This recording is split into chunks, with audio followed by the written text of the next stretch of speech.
Indonesia, Salam Nusantara, dari Sabang sampai Merauke, dari Miangas sampai Pulau Rote. Mantalah iman kita, mantalah kasih kita, mantalah pengharapan kita tentunya dalam Yesus Kristus menjadi Tuhan dan Juru Selamat kita dan Juru Selamat dunia. Jangan katakan bahwa Yesus bukan Tuhan, jangan katakan pula bahwa Yesus bukan Juru Selamat. Dia adalah Tuhan, dia adalah Juru Selamat. Kalau engkau percaya, engkau akan diselamatkan. Yohanes 3 ayat 36. Yohanes 14 ayat 6 berkata, Yohanes 14 ayat 6, Yesus sendiri berkata, akulah jalan dan kebenaran hidup, dan tiada seorang sampai kepada Allah kalau tidak melalui aku, Yesus. Dan Kisah Rasul 4 ayat 12, Rasul Paulus mengatakan, dan keselamatan tidak ada di dalam siapapun juga selain dalam Dia, Yesus, karena di bawah kolong langit ini tidak ada nama lain yang diberikan kepada manusia yang olehnya kita diselamatkan. Alkitab mengatakan, karena begitu besar kasih Allah akan dunia ini, sehingga mengaruniakan anaknya yang tunggal, supaya setiap orang percaya kepadanya tidak binasa, melainkan beroleh hidup yang kekal. Yohanes 3 ayat 16. Dan juga dengan hati percaya engkau dibenarkan, dengan mulut mengaku engkau diselamatkan. Rasul Paulus mengatakan dalam Roma 10 ayat 9 dan 10. Kiranya Tuhan Yesus membuat kita memilih yang terbaik dalam hidup ini. Doa dan harapan saya, kekuatan Tuhan, kekuatan firman, kekuatan Roh Kudus, kekuatan iman, kekuatan doa senantiasa menyertai kita dalam rehat kita atau mau istirahat kita tetap menyerahkan diri kepada Tuhan. Tuhan Yesus memberkati. Mari kita tunduk kepala dan kita berdoa. Terima kasih Tuhan, biarkan kami memberikan tanda-tanda bahwa hidup kami dipenuhi oleh Roh Kudus. Dalam nama Yesus kami berdoa. Haleluya. Amin. Puji nama Tuhan, saya akan membacakan Kisah Rasul 1 ayat 8. Tetapi kamu akan menerima kuasa kalau Roh Kudus turun atas kamu, dan kamu akan menjadi saksiku di Yerusalem dan di seluruh Yudea dan Samaria dan sampai ke ujung bumi. Saya belum bercerita soal kuasa, tapi saya bercerita sebagaimana firman Allah katakan, dan tema kita adalah tanda-tanda hidup dipenuhi Roh Kudus. Ini perlu kita miliki, dan kita boleh cek dalam diri kita apakah tanda ini ada dalam hidup kita. Yang pertama, hidup menjadi saksi Kristus dalam perkataan dan perbuatan. Kita betul-betul menunjukkan siapa Yesus itu. Dan kita tahu bagaimana dalam 1 Petrus 2 ayat 9-10, kamu adalah bangsa yang terpilih, imamat yang rajani, bangsa yang kudus, umat kepunyaan Allah, yang telah memanggil kamu keluar dari kegelapan kepada terangnya yang ajaib, supaya kamu memberitakan perbuatan-perbuatan yang besar dari Dia. Jadi Tuhan memanggil kita supaya menceritakan perbuatan-perbuatan besar yang sudah dilakukan. Itu sebabnya dikatakan kita menjadi saksi, baik saksi di Yerusalem, di seluruh Yudea, Samaria, dan sampai ke ujung bumi. Dan kalau kita sebagai orang percaya, ini tanda yang pertama untuk kita bisa menjadi saksi Tuhan. Yang kedua, tanda kedua adalah menghasilkan buah-buah Roh Kudus. Galatia 5 ayat 22-23. Kasih, sukacita, damai sejahtera, kesabaran, kemurahan, kebaikan, kesetiaan, kelemah lembutan, pengendalian diri. Itu Tuhan anugerahkan bagi kita. Jadi satu demi satu buah-buah Roh Kudus ini harus kita tampilkan dalam kehidupan kita. Satu contoh, pengendalian diri. Memang tidaklah mudah dalam hidup ini menunjukkan pengendalian diri itu. Tetapi saya mau katakan, kita sebagai orang yang beriman, satu contoh, godaan-godaan dunia ini sangat banyak. Godaan-godaan wanita juga sangat banyak. Dan godaan harta juga sangat banyak. Godaan-godaan tahta juga sangat banyak. Tapi kita sebagai orang percaya, kita bukan dilahirkan untuk melakukan itu, tapi dilahirkan untuk melakukan buah-buah Roh Kudus dalam hidup kita. Itu tanda bagi kita bahwa kita betul-betul dipenuhi oleh Roh Kudus. Kasih nggak ada, orang menyakiti dia benci, lalu kemudian membalas yang jahat dengan yang jahat, itu bukan orang percaya. Lalu sukacita, kena masalah saja sudah sewot dan bersungut-sungut, nggak bisa mengucap syukur. Seperti ketika saya masuk di jarah habis-habisan, keluar baju di badan, saya hanya datang bisa bersukacita pada Tuhan. Saya sudah pernah saksikan istri saya tidak bisa tidur tapi saya bisa tidur dengan pulas. Jam 4 pagi kita mau bangun pagi untuk berdoa, dan saya melihat dia menangis. Saya peluk dan saya katakan, satu hal yang tidak bisa diambil daripada aku adalah Yesus itu. Ya, mantap. Jadi damai sejahtera itu penting. Itu yang membuat kita dapat melakukan tugas-tugas kita dengan wajar. Lalu kemudian kesabaran ini harus aktif, ya. Dia bukan pasif, tapi kita aktif. Nah, artinya kalau orang sedang menyakiti, bukan berarti kita tidak bisa protes, bukan kita tidak bisa mengatakan apa yang seharusnya, tapi dalam batas-batas yang diterangi firman Allah. Kadangkala kita bisa terlewatkan atau bisa tidak sabar melihat sikap-sikap orang yang demikian. Tapi kesabaran dari Roh Kudus harus kemurahan, ya. Yang tadinya mungkin pelit akan berkemurahan, kebaikan, ya. Kebaikan yang tidak layak sebenarnya menerima kebaikan. Sama seperti teman yang saya katakan tadi, sudah menjarah kita lalu minta apa kepada kita, apakah kita mau membalas yang jahat dengan yang jahat atau yang baik. Tapi saya mengambil keputusan untuk membalas dengan kebaikan, sampai saya melihat titik-titik air mata di dalam di menetes, ya. Saya hanya katakan, saya sudah mengampuni kamu, sudah memaafkan kamu. Juga ada kesetiaan. Bayangkan kalau suami istri tidak setia satu dengan yang lain, wow, bahaya, ya. Kesetiaan, kelemah lembutan, ya, dan kemudian penguasaan diri, ya. Penguasaan diri penting karena ini kita bisa melakukan counter terhadap godaan-godaan si iblis. Lalu yang ketiga adalah hidup dalam ketaatan kepada Allah. Coba kita bayangkan kalau suami, istri, anak, pegawai, bos, pemerintah, atau seluruh pejabat-pejabat negara tidak taat terhadap kebenaran firman Allah. Apa yang akan terjadi? Bisa chaos negara ini. Masyarakat tidak taat satu dengan yang lain, menghantam, menghancurkan. Bisa hancur negara ini. Kita sudah lihat bagaimana orang-orang yang tidak taat rela menghancurkan negaranya sendiri, rela membuat redam rakyatnya sendiri.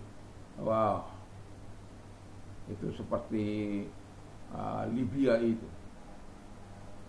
Uang yang harusnya digunakan untuk pembangunan bendungan dimakan, dan ketika terjadi bencana 6.000-an orang, bahkan lebih lagi yang mati itu. Karena apa? Perbuatan-perbuatan ketidaktaatan terhadap undang-undang. Nah, Tuhan membuat kita supaya taat. Kalau semua hidup dalam ketaatan, apa yang akan terjadi? Indahnya hidup itu. Disitulah indahnya hidup kalau saling hidup dalam ketaatan kepada Tuhan. Semua taat, melakukan apa yang diperintahkan. Suami mengasihi istri, istri tunduk kepada anak-anak, taat, dan ayah juga begitu, melakukan apa yang seharusnya menjadi tanggung jawabnya, bukan membiarkan, bukan mengabaikan. Kita sebagai orang tua siap malam mungkin kita akan siap berkorban untuk menyelesaikan sekolah atau kuliah mereka. Banyak hal, waktu yang mungkin kita tidak bisa kejar. Kita maunya 24 jam untuk bisa tapi pentingnya ketaatan kepada Tuhan itu supaya engkau menikmati keindahan hidup dalam Tuhan. Tanda yang keempat adalah hidup dalam penyembahan kepada Tuhan. Akan tiba saatnya orang-orang menyembah Tuhan dalam roh dan kebenaran.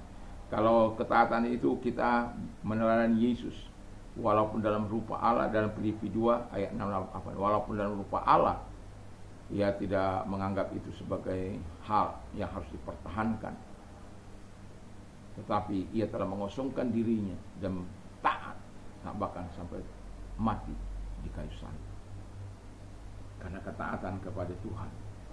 Ya, semoga kita dan kemudian hidup dalam penyembahan.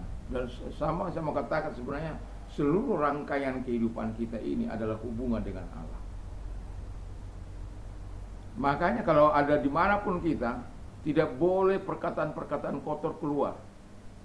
Tidak boleh walaupun dalam amarah yang apa, tidak boleh perkataan sumpah serapah yang keluar. Itu sebabnya Tuhan memberikan kendali Roh Kudus dalam hidup kita. Hidup dalam penyembahan, rangkaian seluruh kehidupan kita yang kita lakukan ini, walaupun ada waktu-waktu yang spesifik kita menyembah Tuhan dalam roh dan kebenaran, bahwa dalam roh dia bukan oknum yang atau pribadi yang hanya tinggal di satu tempat. Dia anywhere, di mana saja. Anytime you worship Him. Kapan saja engkau menyembah Tuhan, Dia ada. Itu sebabnya semua rangkaian kehidupan ini yang kita gabungkan menjadi satu, seharusnya adalah penyembahan kepada Tuhan. Artinya, ketika kita menyembah Tuhan itu kan kita memuliakan Tuhan, memberikan yang terbaik bagi Tuhan, memberikan pujian, ekspresi rasa kekaguman kecintaan kita kepada Tuhan. Tapi itu dalam perkataan, dalam wujud nyata, dalam kehidupan penyembahan yang kita lakukan adalah di mana kita melakukan apa yang memasukkan nama Dia, tindakan-tindakan baik melalui perkataan dan perbuatan. Ini perkataannya A, tapi yang dilakukannya B. Hari ini berkata A, besok berkata B. Tidak konsisten, tidak memegang perkataan. Mau begitu orang mengambil janji Allah. Kalau kita mau menikmati janji Allah yang sangat luar biasa, hiduplah konsisten di hadapan Allah. Jangan tidak konsisten. Karena Allah itu sangat konsisten. Kalau engkau seringkali sebentar A, sebentar B, sebentar C, lalu menuntut janji Allah, enak aja. Sebagai orang beriman yang menyembah kepada Allah, kita harus menghargai Tuhan dan menghargai diri kita, menghargai sesama kita. Itulah rangkaian seluruh kehidupan penyembahan kita kepada Tuhan. Dan kita hidup dalam kebenaran, hidup dalam kehendak Allah, hidup dalam kasih kepada Allah. Dan kemudian yang terakhir adalah hidup terlibat dalam pelayanan untuk Kristus. Jadi ini tanda yang kelima adalah hidup terlibat dalam pelayanan untuk Kristus. 1 Korintus 12 ayat 7. Jadi semuanya itu saling tolong menolong. Kalau engkau hidup sendiri, hidup untuk dirimu sendiri, percuma.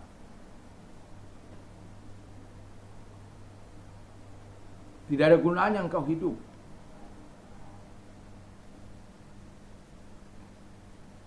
Perlu kita kembangkan talenta-talenta yang diberikan Tuhan kepada kita. Perlu kita ikhlaskan hati kita untuk melayani Tuhan, untuk membangun gerejanya, membangun sesama anak-anak Tuhan, supaya mereka bertumbuh dalam iman yang sehat kepada Allah. Jadi kita semua, baik hamba Tuhan, baik umat Tuhan, semua bergandengan tangan, menyatukan hati, menyatukan kekuatan untuk memberikan kemuliaan bagi Tuhan dalam rangka membangun jemaat Tuhan yang kuat, tangguh, yang memuliakan Tuhan sepanjang umur hidup mereka, yang siap melayani.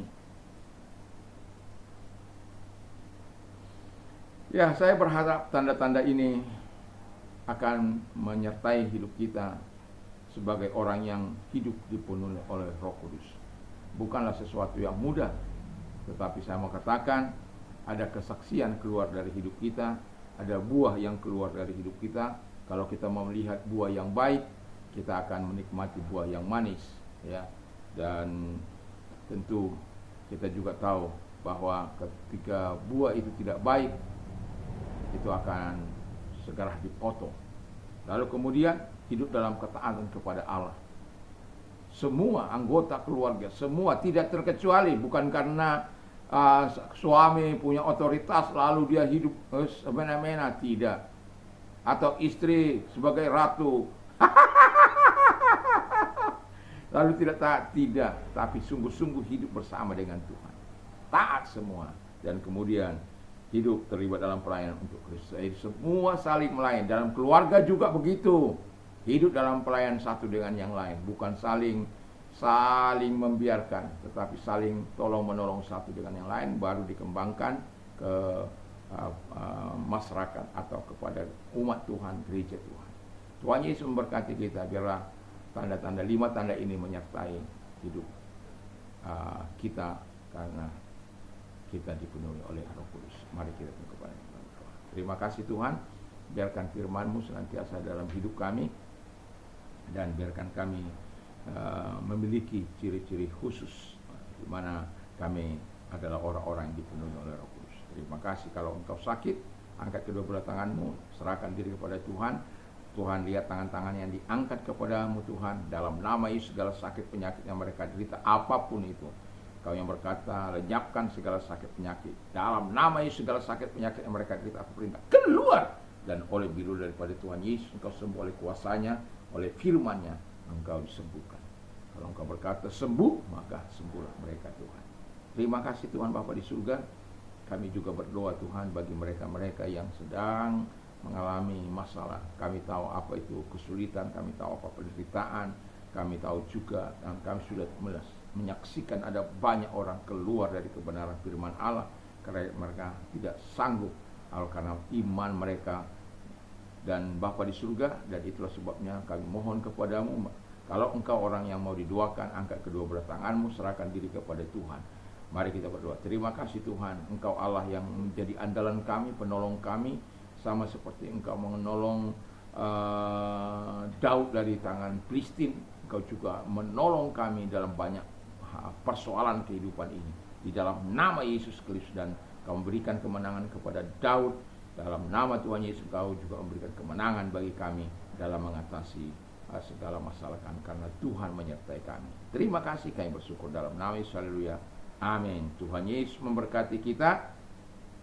Kiranya malam ini kita mau beristirahat, jangan lupa untuk datang kepada Tuhan, berdoa kepada Tuhan, dan membaca firman Allah sebelum tidur.